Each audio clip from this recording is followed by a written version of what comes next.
Want to welcome back to the program Howard Bryant. He is a writer for ESPN magazine. He is a commentator on NPR Weekend Saturday edition, author of Full Dissidence, Notes from an Uneven Playing Field. Howard, welcome back to the show. How are you?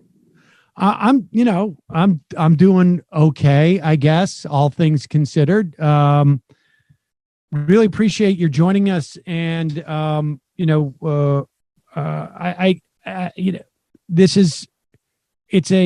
feel like we're on the brink of a really horrible summer. And I think that, I don't know, I just want to get maybe some of your thoughts in the wake of what we're seeing and how it's being handled. This is all happening between Ahmaud Arbery and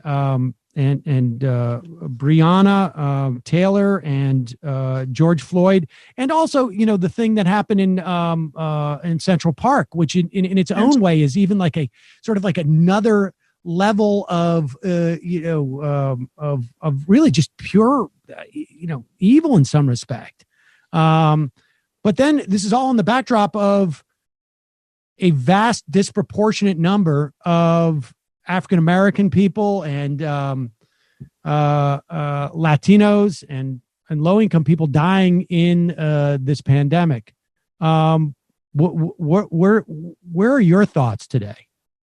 Well, my thoughts are always with the people on the ground, and they're always with the people who are actually doing the struggling and the suffering. And I think you're right. I think that when I look at what's been taking place here, you see a combination. It is that sort of perfect storm where you look at what's happening, not just with the continuation of police shootings and police killings of Black suspects, but also happening in the middle of a pandemic when you've got that disproportionate amount of Black and brown people who are being affected. And also to have that number affect, or the type of person who's being affect the reopening. There is in the Black community a great feeling that as soon as it was identified that the Black and the brown and the poor are the ones who were suffering the most, it was, okay, well, let's get on with it. Let's get moving. Those people aren't that important. So therefore, now that we know that it's not the important people who are being affected by this, we can get on with our lives. And so you have that happening. And then you also have this happening at the exact same time. You've got this interesting juxtaposition of these white protesters at state houses and down in Huntington Beach. And so when you're looking at this mix of things that are happening at the same time, it doesn't feel like we're bordering on dystopia. It feels like we're here. We've already arrived, and we've been heading here for a long time. I think one of the things that I've been thinking about, and there are so many different components here, but when I think about New York and Amy Cooper and that situation, I think one of the things that really struck me about that is, you referred to it as evil. It struck me as practice. I looked at that video and I felt this was not her first rodeo. I was like, this is something that was, but then again, this is also, when you think about it historically, the basis of segregation in so many ways, which was to protect white women and to protect this asset, this valuable asset. And when you start to see how that manifests, it reminded me a little bit of Rodney King in some ways, where when that moment happened, before that had happened, people said, well, if only there was proof that people do this. I mean, I hear what you're saying, but if only there's proof. And what she gave you was proof of how that works. That Amy Cooper thing is like watching Emmett Till. I mean, Well, and you know what? For Black people, and I talk to a lot of my Black male friends who have dated white women, and we also have a little inside joke laugh about it. I don't know if I'm breaking the code by talking about this out loud, but we're like, yeah, this is something that they do. I mean, this is something. I mean, it has happened to me in my past. I have Black male friends who have had white girlfriends who have said to them, if you walk out that door, I'm calling the police. That they know that this is a protection for them. They know that this is a weapon for them. And I think that when we think about these things, we don't assume that people weaponize the weapons as much as we think. But let's face it, if you live in this country, you know that the police are there to protect you.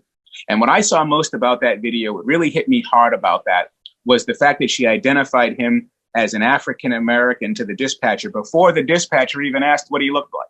Right. That told me that this was practice, and this was an understanding of who the system protects, who it belongs to.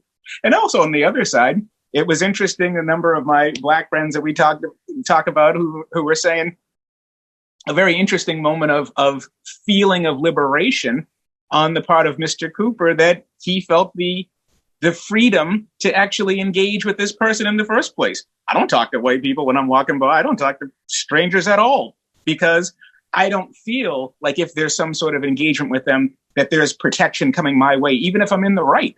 So I thought that there was an interesting reminder there as well, that even if you feel like you're within your rights, you may not have any rights. Well, that was basically her. That was the message she was sending. Is like, you got no right to say to actually engage in me with me. And I think, if I'm not mistaken, she also said she said to him first, like, I'm going to call the cops and tell them there's an African American man. Well, that's right. I mean, she had it absolutely down, and you know, a lot of people were speculating, like, you know, what is she doing at work? Like, how, you know, like, how is she weaponizing this stuff at work? Because you don't just pick that up in that moment. I mean, this is what are you doing to my son's 529? I have one with Franklin Templeton. I'm like, I hope you don't have my account. But yeah, right. There was that, and then there was the other part of it too, where it was, she even knew that she was being filmed, and that didn't stop her. That was her way of saying, you can film this, you can have all of this documented, and they're still going to be on my side. So there was an absolute sort of understanding, at least in her mind, about who justice served and about who police served. She understood that. She understood that so brazenly that it may have been the most true thing I've seen all year. Yeah, I was going to say that video is obviously the violence in that video is certainly not as graphic as the one you see with George Floyd, but in many ways it's the type of violence that is, like, in some respects, just, I don't know, I think a little more disturbing. And I'm wondering, you know, when you say, like, you know, we don't think that's weaponized. I mean, what you're talking about is, I think most white people don't know that that's weaponized in that way. They don't believe it's weaponized, and where that weaponization comes from is the inherent belief that the police are your friends. And that's the difference in the weaponizing. The Black people they know not to believe that. So therefore you can say, okay, if something happens, I can use this in my favor. And I can also use this in my favor because I know it's going to hurt you, no matter if it's true or not. I know that when they get here, they're on my side. Right. And that is so that to have these two moments take place so quickly and so, to parallel themselves so vividly in New York and in Minneapolis, it was a reminder of how power works and who power serves. And I think that one of the things that has been bothering me is that false equivalencies always bothered me. But I think one of the parts of it that really bothered me the most was the number of people in the discussion where I hear them say, well, look at the white people who were storming the state houses in Michigan, and no harm comes to them, as opposed to look what's happening to the Black community and the protesters in Minneapolis. And I'm like, they're not even close to the same thing. Number one, when you watch the protesters in Michigan, they're walking in there with AR-15s. They are armed. They're armed with guns. They're armed with the American flag. They're armed with rocket launchers. The guy's got a bazooka slung over his shoulder. But when they engage with the police, who are not in riot gear, who are not carrying, I mean, they're armed, but they're not holding their weapons. They don't have billy clubs or anything like that. The difference is that those protesters, they're not asking for anything. They're telling you. Right. They're walking directly to the police and they're telling you, this is ours. We have a right to this. And we're taking what's ours. We're defying because it's ours. We're owners. And when you look at the black protesters in Minneapolis, they're grieving because, number one, there's somebody dead here. They're not upset about not being able to get a haircut. You're dealing with, one, a murder. Two, you're grieving that, you're mourning that, and you're also asking for something. You're asking for justice, you're asking for humanity, you're asking for the law to protect you.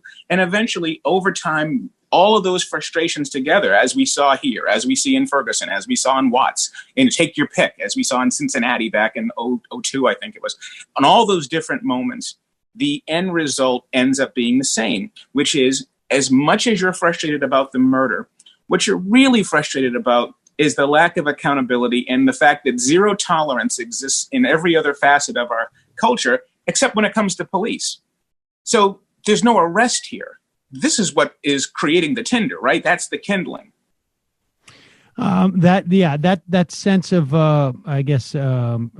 propriety that those protesters, so-called protesters, had in going in to these state houses is just there's this quality of like, you work for us. That's right. We're telling you, and that's the reason why in Full Dissidence, in my last book, that's the reason why the last chapter is called Renters. That's what we are. They are constantly reminding us who owns this country and who has a piece of it and who it belongs to and also who it doesn't belong to. And when you see that, that right there is the scene, right? You walk in and you see it on both sides. You see the protesters walk into the State House in Michigan, and they're right in the faces of the police, and they're telling you, this is ours, right? Secondarily, you also have the police. The reason why they're not in riot gear is they don't feel like they're in any danger of being harmed. They don't feel like there's any attack coming. They're just there to block the door. They don't believe that there's any type of confrontation that is going to put either of their lives in danger. It's essentially owner talking to owner. They just happen to be upset at each other, right? One is maintaining and the other one is angry. But when you take that away and you look at Minneapolis and you see them shooting pepper spray into the crowd, you see them, they are looking at them like, our job here is to suppress you, is to put you down. And you see that difference. You see that difference in propriety. We don't have anything. Right. And that's the reason why when things explode, they explode the way they do. One is viewed as an argument amongst equals. The other is our enemy is coming and we need to fight them off. Oh, and we need to kill them. Yeah. And that is that really is that difference. Who owns this country? Who has a stake in it? And who gets to be told to leave? Who gets to be told they don't have a piece of it? And I think this idea of zero tolerance is what is really important. As we talked about, whether we're talking about Colin Kaepernick's protest back in 2016, when you listen to what Kaepernick was saying, he talked about paid vacations. He's talking about unaccountability. And if you had more accountability from juries, if you had more accountability from district attorneys, if these guys were under arrest, I don't think that explodes the way it does. Instead, you've got Minneapolis coming out and saying, well, it's sad, but we don't really see that an actual crime was committed. That's going to explode the entire town. Let's talk about that, because it seems to me, I mean, there's two sort of like, I guess, species of responses that you could expect here that are possible. Like, one is sort of deal with sort of like much bigger structural questions, right?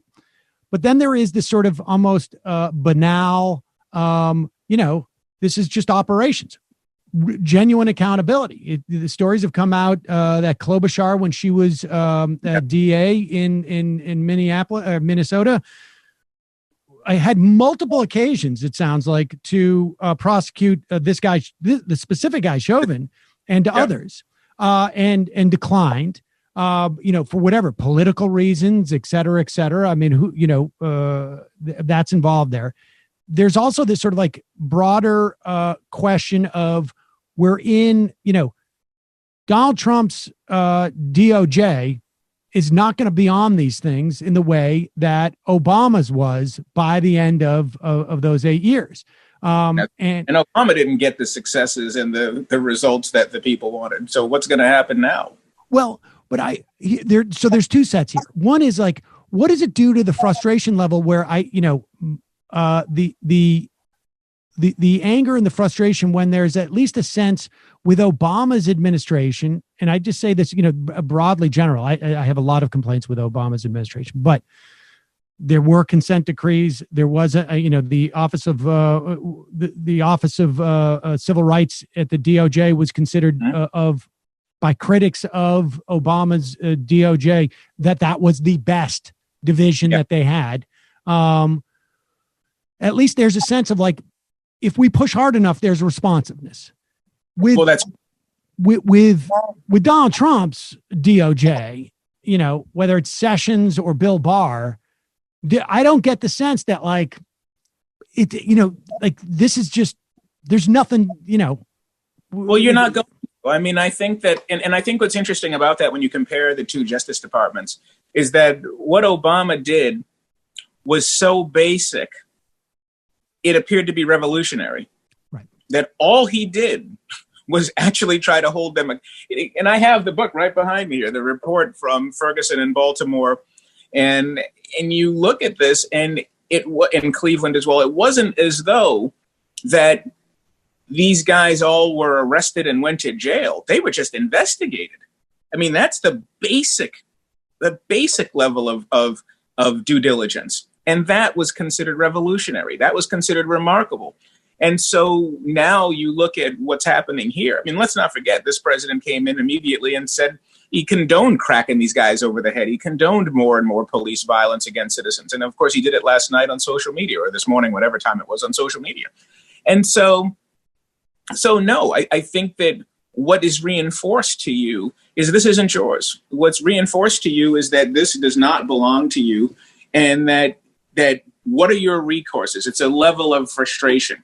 And I think that this idea, once more, when you talk about fairness and you talk about ownership and you talk about belonging and you try to co-opt the language by saying our country and our land, these things remind you that that's not the case. And so then where do you go? Your pocketbook is empty. You don't own anything. And you're mourning death. You're watching a death on video, because let's also look at the long view here, as we talked about earlier. The number of years pre-Rodney King where people said, okay, well, we hear you, but if only there was some proof. Look at all the proof you have now. If only we could see what was happening. And then when that happened, then you saw the goalpost move and people said, well, we didn't see what happened before the video was filmed. So you reach this sort of zero point, this point where you wonder, or you're resigned to the fact that, okay, where do we go? You can't go here for justice. You're not going to get justice. You're going to get killed while being filmed. And I don't care what that man did. Forging a check or whatever does not mean that that's the last day of your life. I'm sorry. I don't believe in any of that. And so you reach a point of explosion. And when I'm watching those videos, it's very sad to see it, just like it was sad to see in Baltimore, just like it's sad to see in Watts, and you see all these different places, because eventually Black people still suffer even more. Right. But at the same time, you can't look at those videos and say, I just don't understand what's happening. You understand what's happening. We all understand what's happening.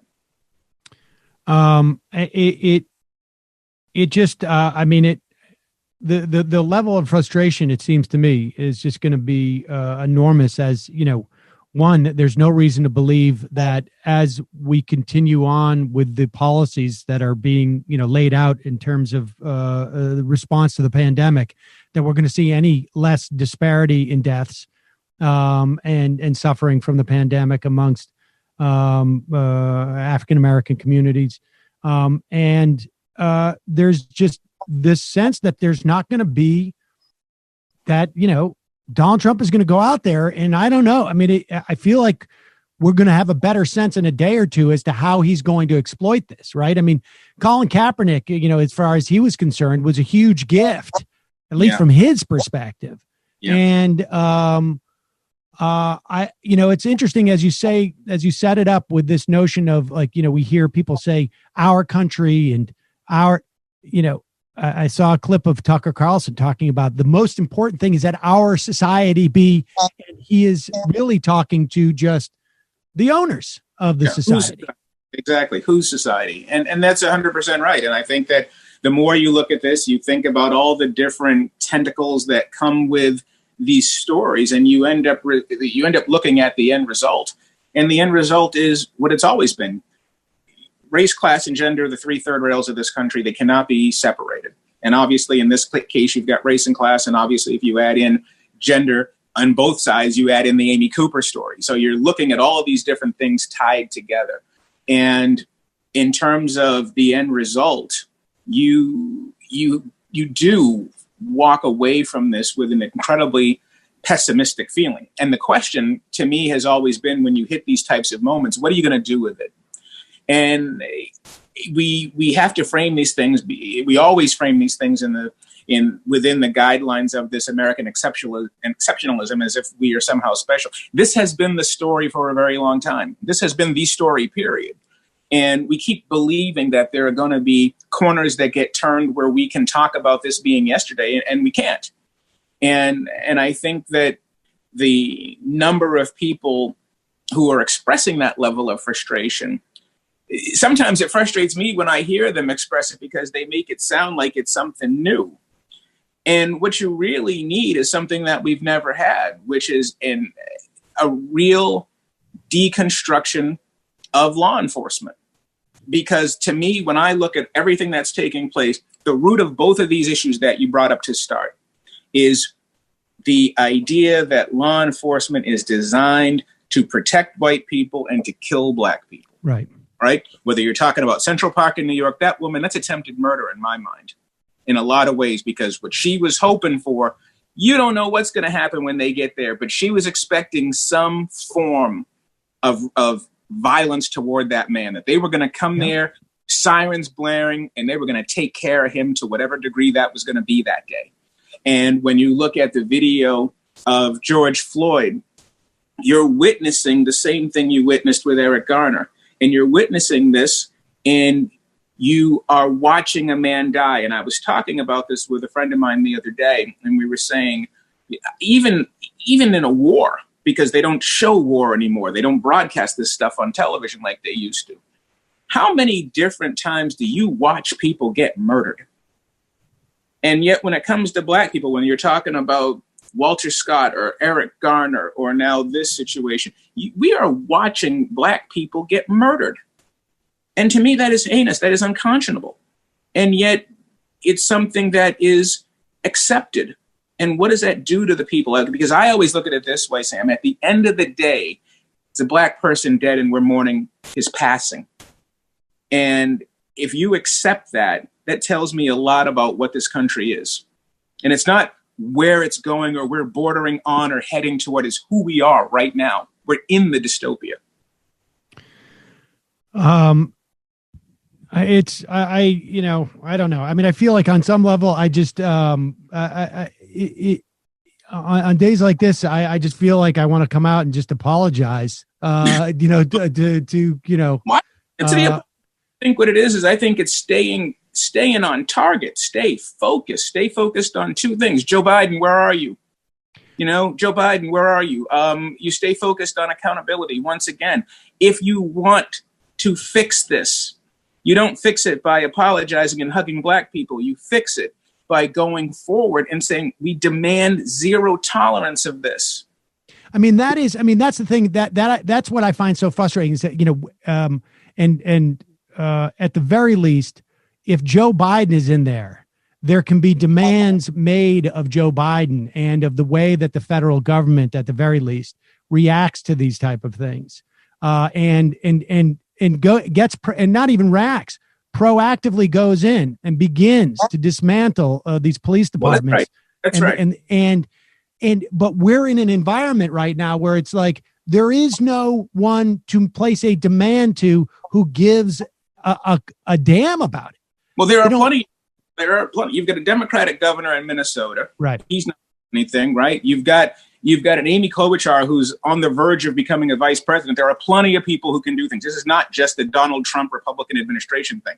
This has been going on at a local level for 200 years, right? Ever since the advent of police departments in the first place, right? There are plenty of things that can be done. And it's really interesting when you look at where we are in this country and people talk about how the worker is completely being bludgeoned by privatization. We talk about how much the worker is being smashed in an anti-union environment, whether it's the Supreme Court or at your day job.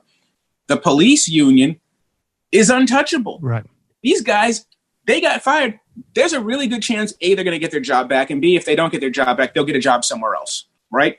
There's whatever the Floyd family decides to do, or whether the Arbery family decides to do, whatever these families, or the Breonna Taylor family, whatever they decide to do, they're going to get some sort of civil settlement from the state, but it's not going to affect those police departments. There is no incentive, and there's no fear, there's no incentive, there's no morality for any of those police departments to change, because they protect each other to the point where they know that there's no accountability even in a police report.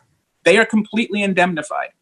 And as long as that power dynamic is as overwhelming as it is, we're going to be having this conversation very much so more in the future. Right. Howard Bryant, thank you so much for your time today. I really appreciate it. We'll put a link to Full Dissidence on our site. Thank you enough, and can't thank you enough. And stay safe.